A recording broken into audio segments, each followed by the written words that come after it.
in Barre today, and the interesting part about Barre is there's so much history here. This was really the home of a lot of people coming in from all over Europe because of the granite industry. The granite industry was founded here back in the 1700s. It really did a lot of things, and it's still active, but there's a lot of changes in that. And the businesses used to have 1,000 people here in small businesses all over. Now it's, and maybe 50 people are in the business, but they're all big operations.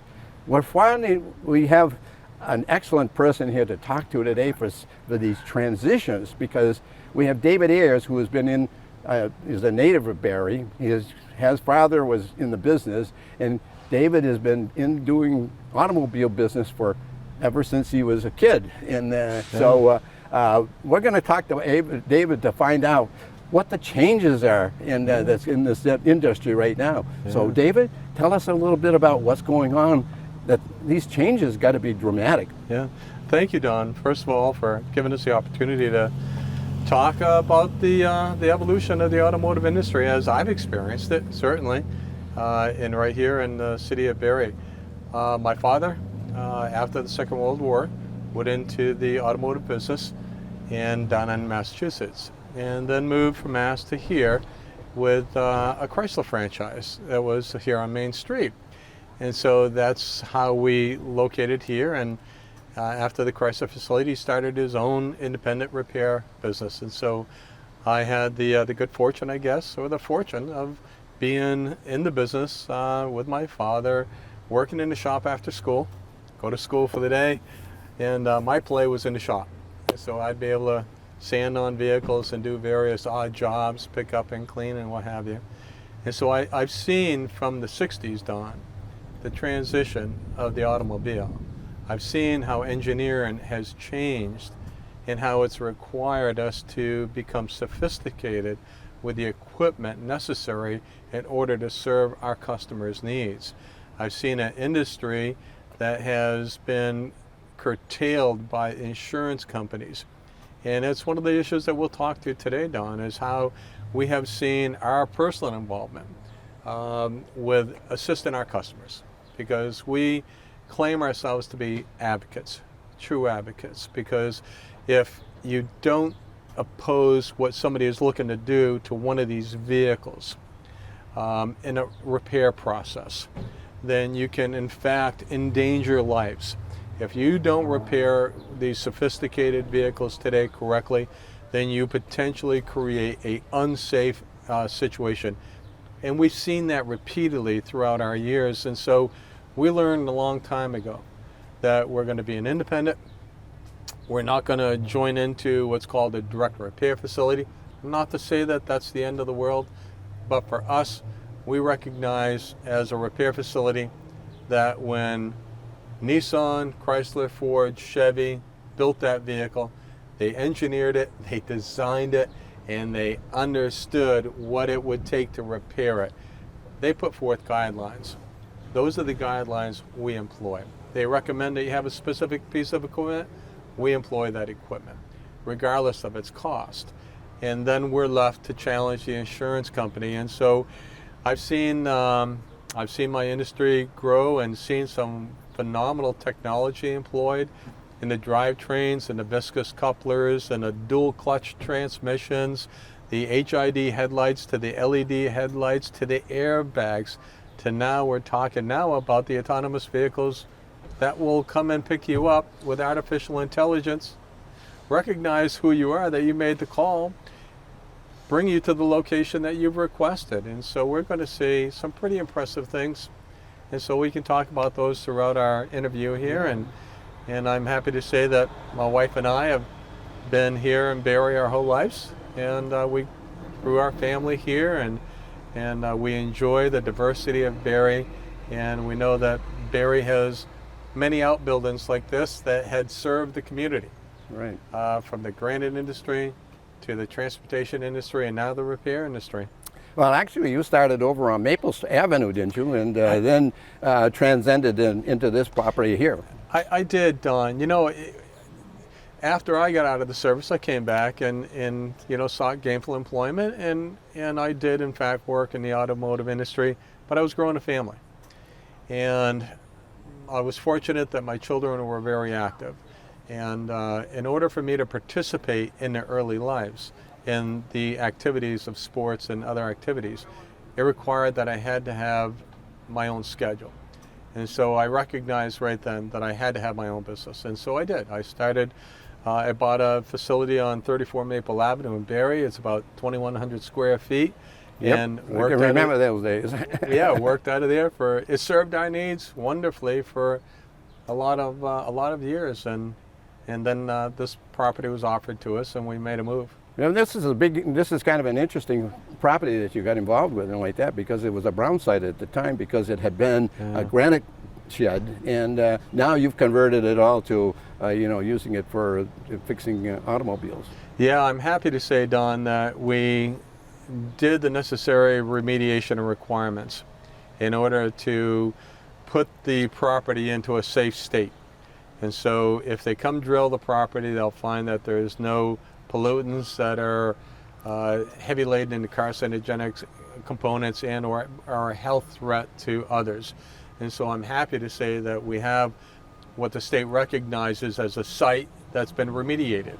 And so we've been fortunate enough to get a certificate of completion, and which means that it protects any lender or anybody that owns a property from some kind of a legal battle that otherwise would be devastated. So yeah, it's good property. And so we'll take a look at some of the new equipment that you have in there. Sure. Because it's pretty sophisticated. As a matter of fact, there are so many things now in an automobile, for instance, parts and like that. How about the supply now? You were talking about the supply chains and like that where everybody is facing these days and like that. How is that affecting you? Yeah.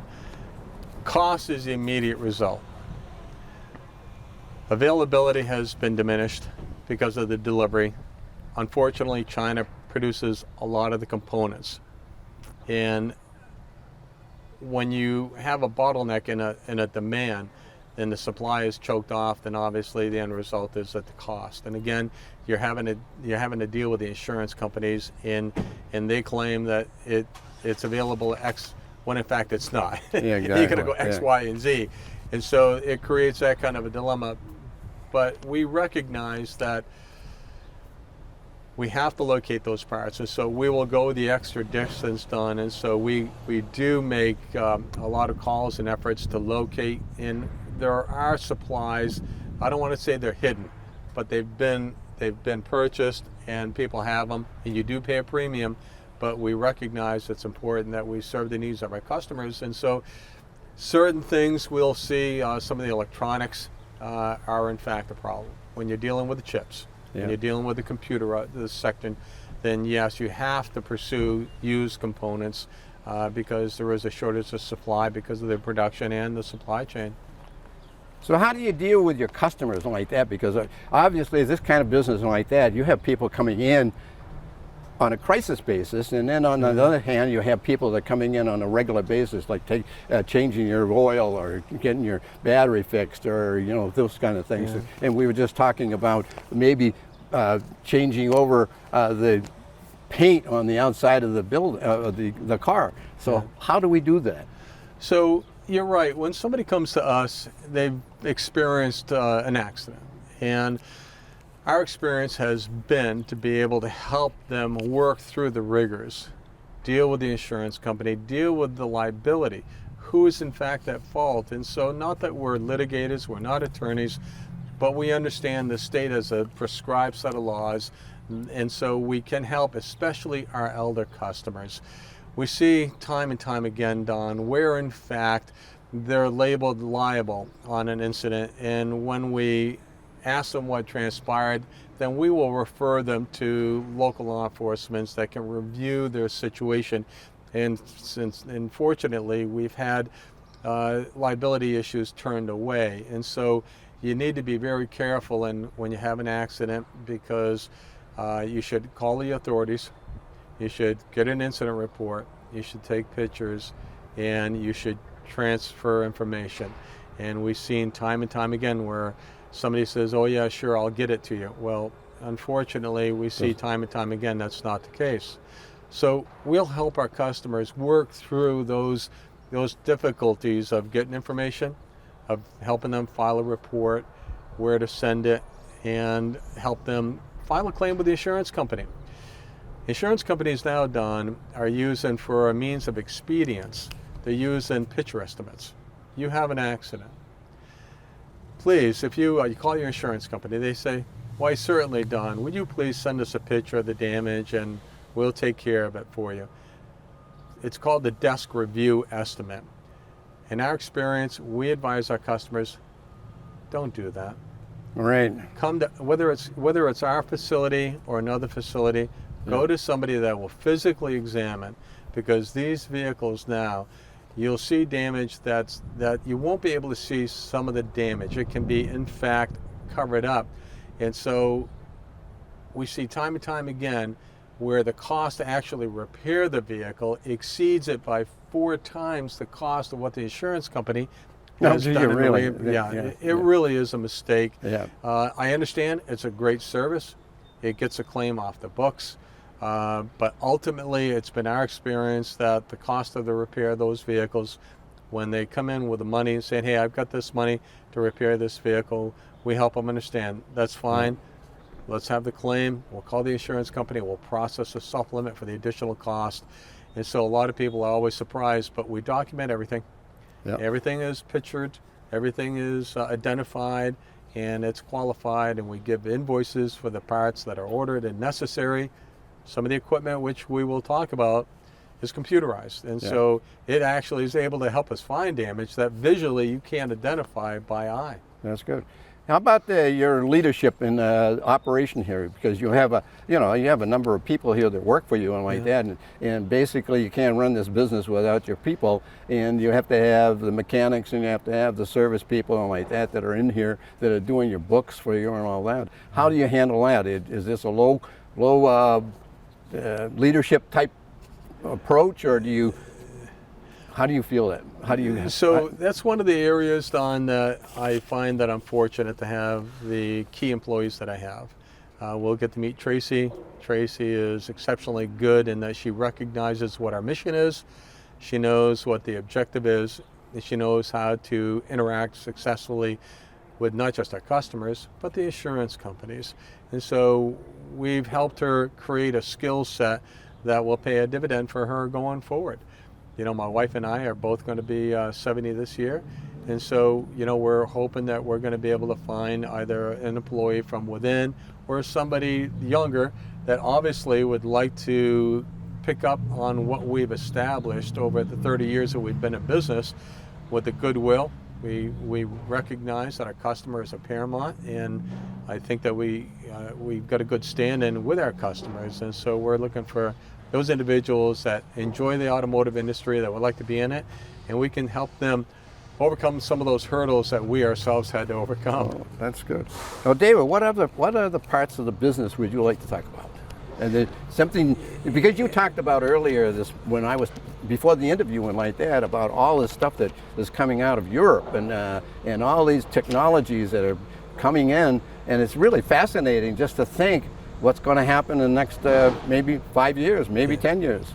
Don, we're going to see, in our lifetime, we're going to see some wonderful transformation in the artificial intelligence sector, in the autonomous vehicle being able to drive itself.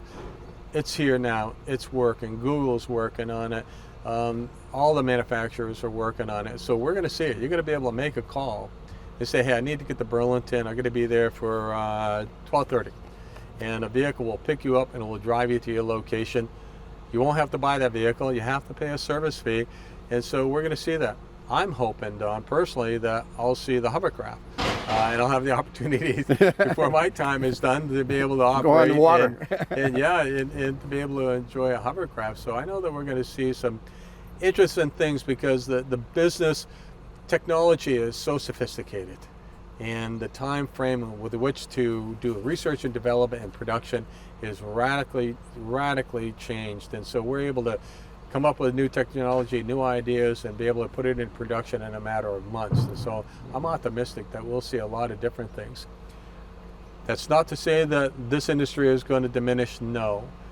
The American people, or people in general, have an affection for the automobile. Yeah. It's been the means of transportation for over 100 years. And so I'm confident that this industry will stay. And as employees evolve into technology, it's going to create greater interest for them. Yeah. And the only thing that we've got to begin to really emphasize and work on, and I take my hat off to one of my fellow business owners, Mike Parker from Rutland. There you go. Yeah. That's one of the real issues. He's the one person in the United States, actually he's the first repair facility that won a case in Supreme Court against the insurance industry. And it all started with repairing a Ford truck. The insurance company wanted to use components from a different country, different altogether, that were not compatible. Fortunately, Michael in his first career had been an engineer, and so he understood the use of that component was wholly out of line and could not, and it would create a incomplete repair, therefore put the lives of those individual occupants in danger because the airbag sensors are located on that part. He took that case all the way to the Supreme Court in the state of Vermont, and God bless the Supreme Court. They gave him a 5-0 judgment. The insurance company had to make good on it.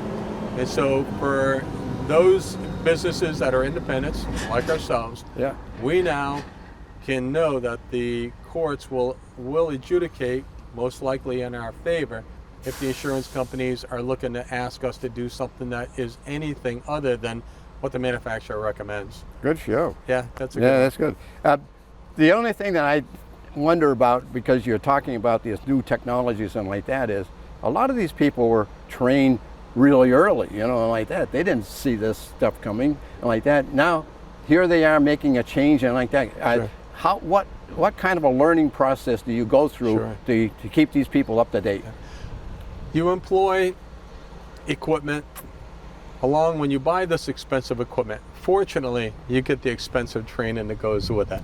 And so specialists will come into the facility and they'll spend days and days here and will come back on a repeated, we have them come back on, at times such as the paint, he comes back on a quarterly basis.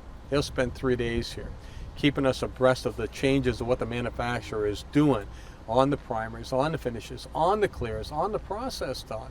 Same with the mechanical side. The equipment that we purchase is expensive, but in that process, we've learned and we understand, along with it comes a sophisticated enrollment process of training and hands-on. And so when you spend the money that we spend for this equipment, they incorporate in it a factor of training. And so then you can have, and then we pay on top of that, Don. I've chosen as a business owner, as a servant to my customer, as an advocate, that I subscribe to additional services such as Identifix. Identifix is a data collection industry company, and what they do is they collect all the information from all manufacturers, and it's over 7,000 independent repair facilities. And all of the information that is compiled is put in a data format. And so we have what are referred to as technical service bulletins that we can go to. So if somebody comes to us with that Audi A3 and says we have an issue and a problem, we immediately scan out the VIN number, document it, and we can look to see what the manufacturer has had with a specific issue on that problem and what solutions. But our system goes a step further. It identifies the reoccurring problems in the frequency occurrences. So what's the first problem in this vehicle has reported most over the people that own it? And then it comes down and it gives us the process of repair that was most effective, which always doesn't line up with the manufacturer, because the aftermarket sector, people like myself, and people like Eddie, to whom you know, that have got a high level of mechanical capability, they recognize that they can re-engineer and that they in fact can employ. And so Identifix employs individuals such as Eddie and others that are master certified technicians with hands-on, grease under their fingernails. And they'll say, oh yes, David, this is what you need to understand. And oh, by the way, get out your oscilloscope, because we're going to do some tests on this. It's worth every penny. Even though I pay hundreds of dollars for that on a monthly basis, it is worth every penny to my technicians, especially the young techs. We choose to buy what's referred to as a unlimited subscription, which means that instead of paying a one-time for every call, my tech, if he's got to call them 10 times a day, I want him to be able to call. Why? Information is power, but more importantly, it results in a safer and a more effective repair. So that's the path that we choose to go. Sounds to me like, that you're staying with the times. You do, yes. Yeah, you make every effort. You recognize that. So my emails in the nighttime, Don, I will go through a battery of emails, and in there I will filter out. But the updates, you've got to read the updates. You got to see what's going on, so you can pass that tech information on. Yeah. And so I rely on companies such as Advance Auto. The individuals at Advance Auto do an excellent job for us. I know they've been a very reliable source of information. De Beer, my paint manufacturer, again, a European company.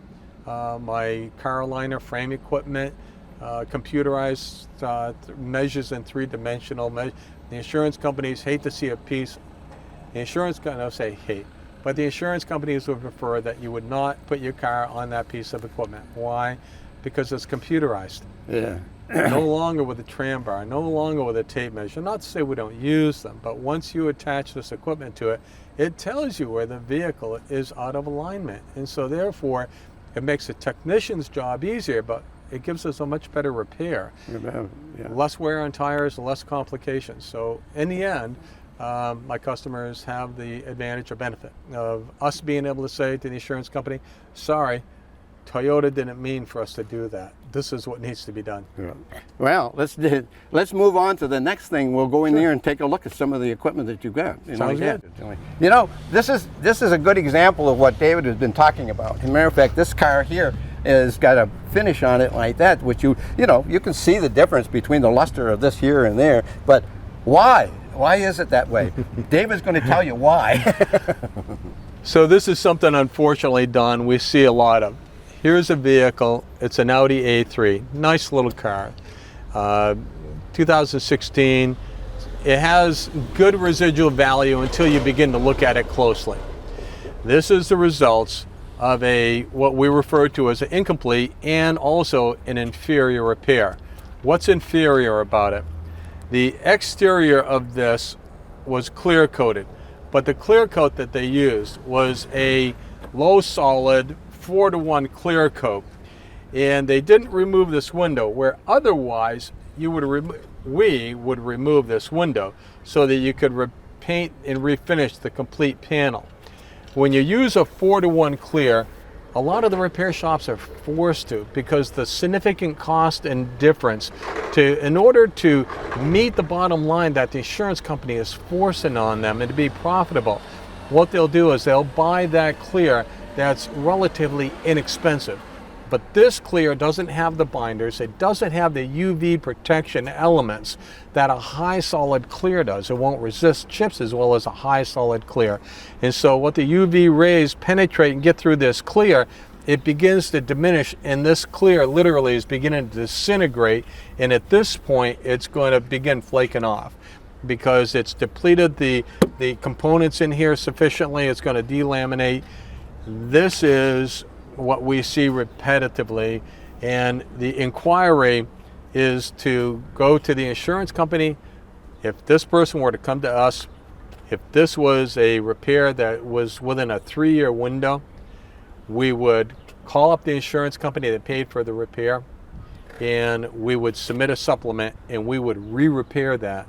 And we've done that. There, you hear that? We've done that several times for our customers, because we understand that the insurance company is ultimately affiliated and connected and in many ways responsible for the shop having done what they did. And so it's unfortunate, because if this person goes to trade this vehicle, they'll look at it, it's lost 30% of its value immediately because of the appearance of this, because it's just too obvious. It's been in an accident. Yeah. Not to say that what we do isn't detectable, but it's certainly not like this. Yeah, And right. so There you go. we stand behind everything we do, and this is That's a glaring an- example of just a poor repair. We're in the inner circle here now. We're going to see some of the very sophisticated equipment that that David has got here, and some of this is very, very high end. So, David, you got a picture of what this place looked like when you bought it. I mean, what a difference it is now.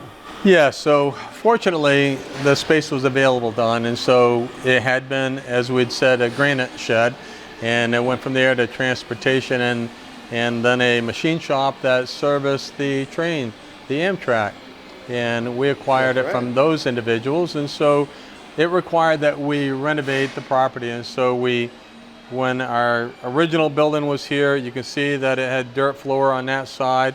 And so we went through and redid electrical, lighting, floors, drains. It required a lot. But for us, Don, it was the next step in evolution. It was either do we stay at the size that we were, or do we expand the business? Right. You know, thankfully we had an opportunity to meet you and many other individuals that have come to rely on what it is that we do. And so just through the goodwill and intent of our desire to be good service providers, business has grown. And so I'm happy to say that we've been allowed to operate this business now here at this location for almost 17 years. And so it's grown well, and we've got some employees that have been with us for 30 years, which Ed, you know Ed. And Exactly. you know, Matter of fact, that's very important too. yeah, Ed's been a super Tells a lot guy. about you. Well, we enjoy our employees, and we look to provide them with any help that they would need in their lives. And so we recognize that family is essential and important. And so we advocate and encourage our employees to be good citizens and to really understand that they've got to participate actively in a community in a positive way. And so we really do try to mentor and help them recognize it's their responsibility, not just to be an employee at a facility serving our customers, but also in a greater community. That's good. Really, matter of fact, I can't remember when you weren't here, and you've been such a mainstay for David and Kathy over the years and like that. You pretty much know this business backwards and forwards, and this is really the guts of the business. Is really in making the billings and keeping the records and keeping everything straight.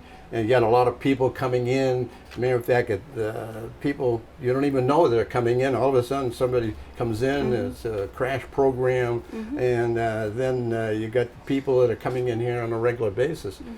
There's a lot of parts to this thing for you as the accountant, in a sense. You're the top guy in the money machine, and so.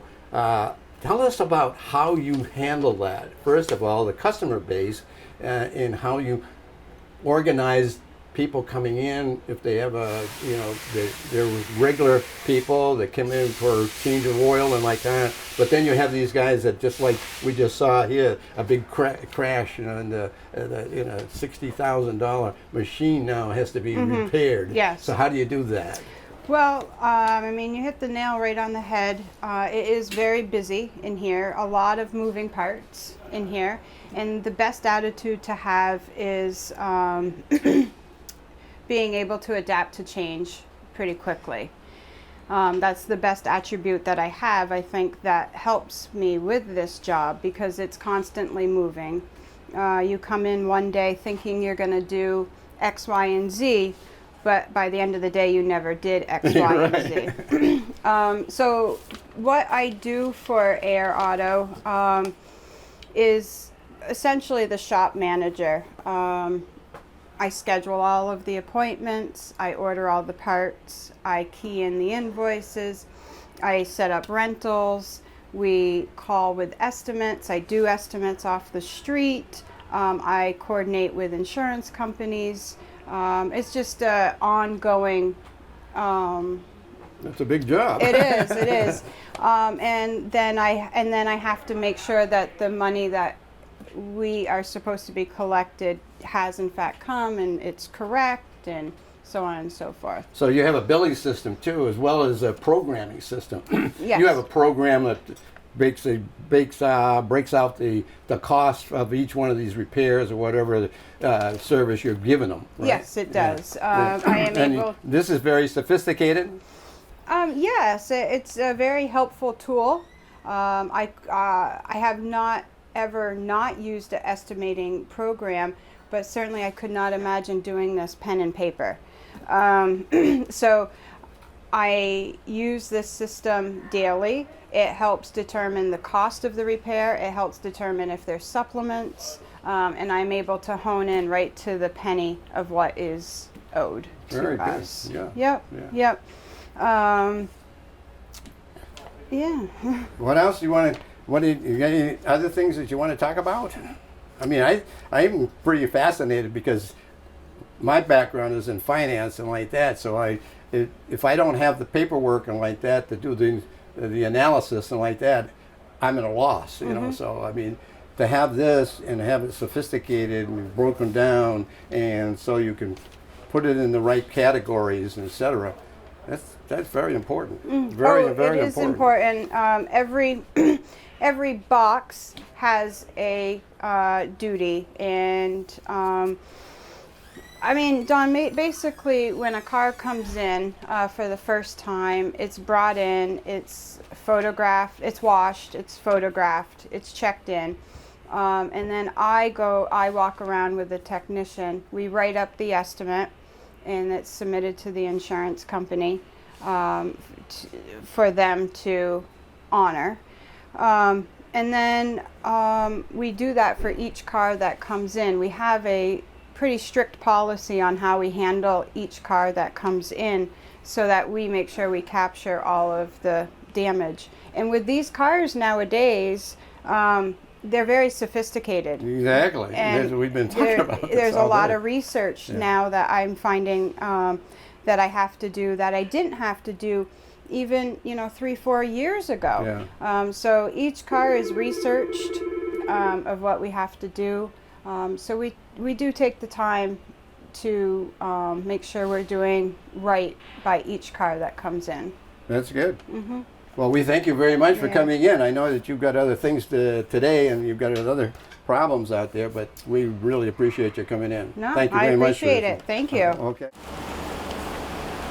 All right, kick it off, Don. David, introduce your employee, Michael, here, and what Yeah. is his capacity here? Yeah. As a matter of fact, I love that I just had an introduction to his son too, so he's now working for you, which Yeah. is wonderful. With the next generation is going to be part of your business. Michael has been with us for a number of years. Came to us out of serving in the Guards, our Iraqi veteran, and we've known Mike for years personally, and so we've enjoyed having him assist us. Mike brings a healthy attitude and perspective on customer service, and so that's what my employees know and understand. Our objective here is to be servants and advocates to our customers, and so this piece of equipment, Mike helps us with doing the repairs. Here's a vehicle that was significantly damaged, and you talked earlier about that supply chain, Don. We had to wait almost 2 months for some of the parts on this Ford That's right. vehicle. And so this was unfortunately one of the long ones. We weren't able to force a piece out of someplace, but Mike can show you that this piece of equipment here is a computerized measuring apparatus manufactured by Carolina, a European company that sets the standard in collision repair management system. And so the best manufacturers of automobiles in the world rely on Carolina because they have proven throughout the time that they provide the most accurate and the best equipment, such as what this is. Mike is showing you here on this screen right here the apparatus that in fact Mike will put underneath this vehicle on a ladder, and it will measure different locations, assuring that the vehicle is where it needs to be. Mike, can you pull up the measurements on this vehicle? And then this vehicle also will measure what's referred to as upper body measurements. But then it will also measure in a 3D vision aspect. And so this again, Carolina is recognized as the go-to equipment if you're looking to have the best tool in order to do a mechanical repair for correcting of damaged and locating parts where they need to be located. So Michael is pulling up a folder here of a history of a repair. And so you can see the multiple angles that it allows you to measure. And so you can also, even though there is a set diagram in there on this vehicle, this piece of equipment will allow you, and you can see here that this is measuring specific points around the vehicle, but it will tell you length, width, and height. Okay. Yeah. And so tape measures, you can't measure the tape, the width, length, and height, and then you can't go to the upper body. So Mike can go from the control arm up to the hinge location for the door, all with this piece of equipment, and the bullseye target will tell him if in fact he's within spec or not. And so it eliminates and it allows just one technician what it would have taken maybe 2 to 3 technicians to accurately assess and measure equipment. So it creates, for guys like Mike that enjoy that hands-on technology, it creates a tool that he's able to do things that you can stand back and say, wow, you know, Right. 15, 20 years ago, you didn't have the opportunity to have such sophisticated equipment. Yeah. Mike, show us now these Fords have these little studs that hold these shields on. Yeah. And Mike's going to show you the stud machine. So you have to prepare the vehicle, so we grind down the bare metal to prove a good weld point. We have this machine here, this Caroliner. This is the gun made for welding the studs to the vehicle.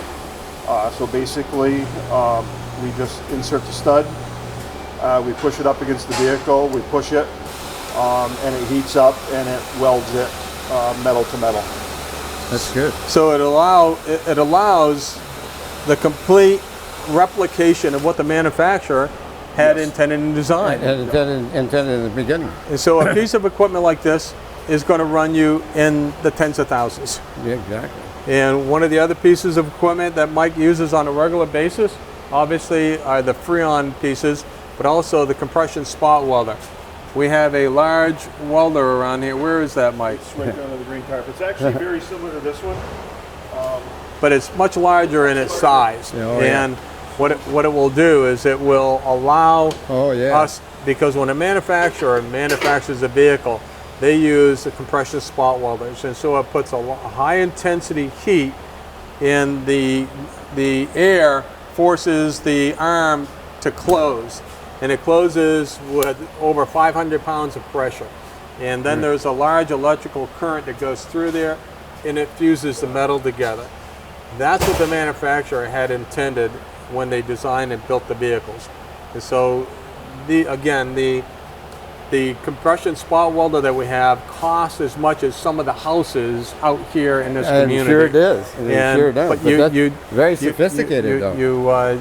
You're able to How do you're you- able to complete what the manufacturer had designed and what they're doing. How do you make the decision between repairing or getting a new part? That's always a judgment call that the insurance companies like to make. But the, But the owner would like to know that, wouldn't they? we have a different approach. Okay, and so if something is designated high strength, low alloy steel, and it's suffered damage, we replace it. The insurance companies would have you straighten it down. But every manufacturer, and that's why we subscribe to the programs such as a CCC program, because it tells us what the manufacturer specifies as the best technique for repair. And so they take into consideration all of the components, and they will give you footnotes of what you could or should and what you should not do. Oh, yeah. And so we adhere and apply those in the process of the repair. Oftentimes we need to inform the insurance adjuster to let the company know, I'm sorry, here's the sheet that the manufacturer tells us. Can you please give us your sheet that tells us where you got your information? Yeah. Because I don't think you manufactured the car. Yeah. And so Ford will tell us what to do. Toyota, Mazda, Subaru, Jaguar, BMW, we go to the manufacturer for a source of information of what to do and what not to do. That's If ever good. there's a question, You always go to the source. You got it. Good. Hey, while you're here, why don't you give us a little rundown on the paint? Okay, good. Yep. When we... Let me have it.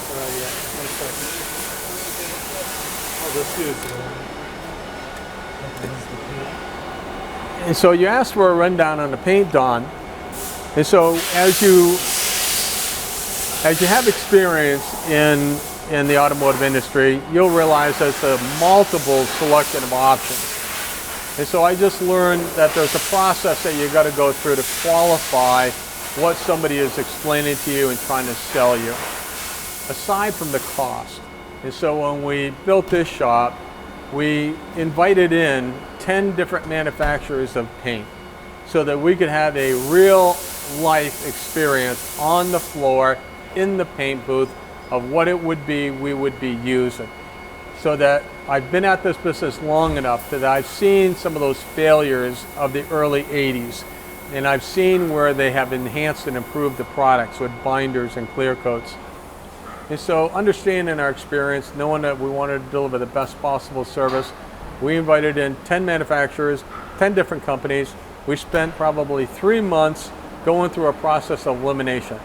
We came up with 2 companies that were acceptable in real life situations that provided a quality product, and that was the PPG company and or the De Beer company. And so we ended up with the De Beer company because they would sell to us directly, but more importantly, they didn't demand that we sign a 5-year contract. PPG was looking to corner the market, and I don't begrudge them that, but fortunately, we've been using the De Beer product for almost 17 years, and it's never failed us. That's great. It's a European company, and it's a superior product. Not to mention, they've had the best tech support out of any paint company I've ever had the experience to work with. And their technician comes up here every quarter, and he spends 3 to 5 days with us, and the guys greatly enjoy it because he brings with him a wealth of knowledge, but also all the latest equipment. And so they get to look at all the new paint guns, they get to look at all the new mixing equipment, and they can select and choose items that they'd like to own. And so it's fun for the guys because it's nice when you have a real professional come in. And Greg Bianco, the individual that comes to us, is a master collision expert, and the guys always enjoy him because he's got a lot of answers for whatever you're facing. That's good. Good. Thank you. And this is quite an operation right here. Yes, this is our AmeriCure paint booth. This will bake a vehicle at 160 degrees, recommended by the manufacturer. So as we apply finishes on the vehicle, we can apply the necessary heat for the recommended period of time to fully cure, so that you don't end up with an incomplete repair where a vehicle's leaving and the elements get on the surface and the surface isn't hardened yet, and it begins to contaminate and it begins to immediately fail. Not the case. When the vehicle leaves here, it's been thoroughly baked in our bake booth, and so you can go out, you can wash it, you can wax it, you can do whatever. It just makes for a high quality finish, and it's durable. That's great. How about your other machine? Yeah, let's go around the corner. And here's a new vehicle, Toyota Hybrid, Highlander Hybrid, very sophisticated vehicle. And the insurance company had it in their idea and thoughts that they could use aftermarket parts, and or they could use used parts, and that they could have us salvage this vehicle instead of paying the customer the $60,000 that the vehicle is worth. So that's part of our service, is that we recognize the extent of the damage on this vehicle was so significant that you're compromising. If you're compromising the repair, as we saw on the Audi, Yeah. you're going to end up with something that's not going to withstand the test of time. And so the insurance company would have us do things that we just say, excuse me, that's not a recommended repair process. And so therefore, that's not acceptable. We have to replace this panel, not repair it. Where they would have us straighten this out, use a series of finishing products such as fillers and plastics, and attempt to, excuse me, It's a brand new vehicle. We don't believe it's in the customer's best interest. And so that's what we provide to our customers. We'll see down at this end of the building is 175 feet long. And as a collision shop, I recognized that it was important that we be able to do a repair from start to finish. And so we have down here a 4-post alignment equipment, which is the Hunter. And that's a Hunter Elite alignment equipment, 4-post rack. And again, in the industry, it's recognized as the go-to piece of equipment for what's going to be the best possible repair that you could get. Most accurate, best developed, certainly considerably more reliable than a lot of equipment, and the technical support is second to none. We get great service from Alan Gauntlet, who is the Hunter rep, and anytime we need anything, again, we have him come up 4 times a year to calibrate the equipment, to check it for accuracy, and we enjoy having him again because, again, he brings with him a wealth of knowledge. He lets you know what's going on in the industry, what new equipment might be available for us to invest in. And so that's one of the pieces of equipment as a repair facility allows us to make a correction, immediately go on the alignment rack to make sure that that repair, if that was completed, 100% accurate. And so that's a real advantage that we have over some of our competition. Fantastic. So All right, so I think we've covered pretty much all the sophisticated equipment like that. There's a lot of other things here Yes. that you have, but we're kind of running out of time here.